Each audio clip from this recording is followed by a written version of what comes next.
Bonjour à toutes et à tous. Investir dans les économies européennes, mais hors zone euro, c'est le positionnement du fonds FDC 3E de la Financière de la Cité. Alors, qu'y a-t-il plus précisément dans ce fonds? Que vise-t-il et pour quels résultats?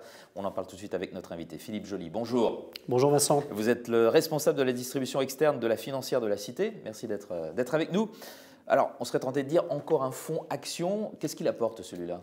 Alors, comme vous le savez Vincent, l'ADN de la Financière de la Cité, au-delà d'opérer historiquement pour une clientèle d'investisseurs institutionnels, c'est d'avoir une approche fondamentale dans sa gestion.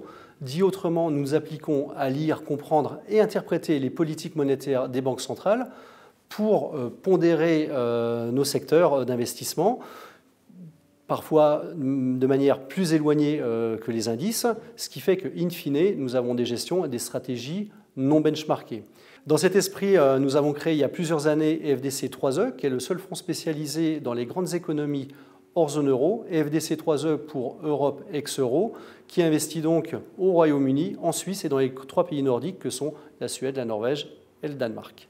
Et alors pourquoi investir sur ces 5 pays en particulier? Alors 3 raisons. Lorsque vous regardez un fonds Action Europe traditionnel, vous vous rendez compte qu'il est investi à 75-80% sur les pays de la zone euro.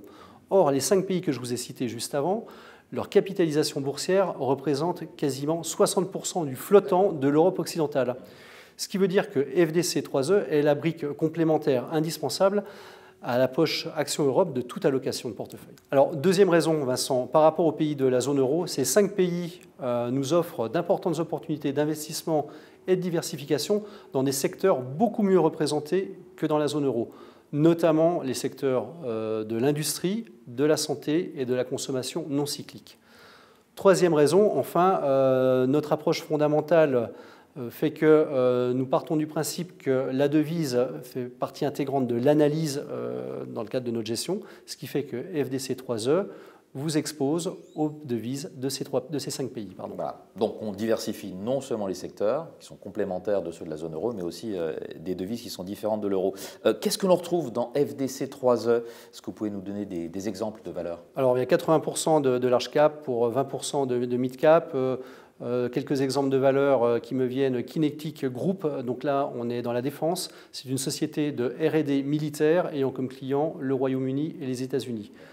Ensuite, vous avez Stadler, c'est une entreprise suisse qui fabrique des véhicules ferroviaires et des rails, et ce, dans un esprit de redéveloppement, redéploiement des infrastructures à un niveau européen. Pour finir, question importante, quels résultats ça donne et puis comment est-ce qu'on souscrit pour ceux qui sont intéressés? Alors, Bruno de Montron, le patron des gestions actions et financières de la Cité, a repris la gestion de ce fonds il y a maintenant plus de 3 ans. Et nous pouvons remarquer qu'il y a des performances qui sont plutôt remarquables. Depuis le début de l'année, nous sommes à plus de 10%. Et si nous observons le fonds sur 3 ans cumulés, à ce jour, nous sommes à plus de 30%, alors que sa catégorie est aux alentours de plus 12%. Et ceci pour une volatilité inférieure à 12%, ce qui fait de FDC 3E un complément indispensable au fonds Action Europe traditionnel dans les portefeuilles et une thématique d'investissement à part entière, clairement. Ce fonds est d'ores et déjà disponible chez Viplus et chez Selensia. Ben voilà, on sait tous sur FDC 3E. Merci beaucoup Philippe Joly d'avoir été avec nous, responsable de la distribution externe de la Financière de la Cité. Merci Vincent, à très bientôt.